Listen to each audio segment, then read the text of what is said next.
आनी बानी के ढोंग रचा के सत के करे बदनामी। आनी बानी के ढोंग रचा के सत के करे बदनामी। सच्चा सतनामी काम करे बदनामी। सच्चा सतनामी काम करे बदनामी।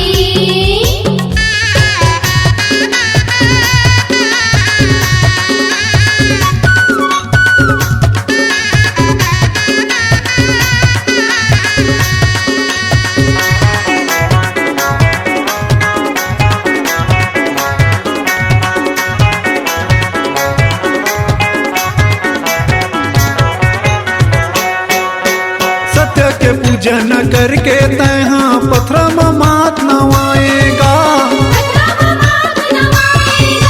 जीव हिंसा करके तैहा बड़ पाप कमाएगा। झूठ लबारी में जिंदगी बिताए, झूठ लबारी में जिंदगी बिताए तय मूर्ख अज्ञानी। आनी बानी के ढोंग रचा के सत के करे बदनामी। आनी बानी के ढोंग रचा के सत के करे बदनामी।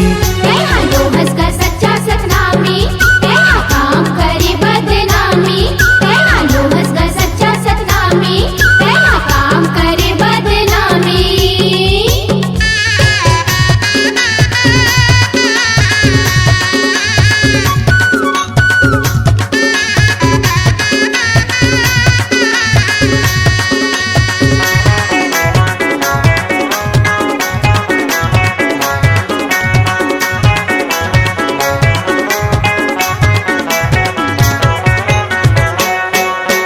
सब प्राणी ऊपर दया कर, सबके जीव समान हैगा।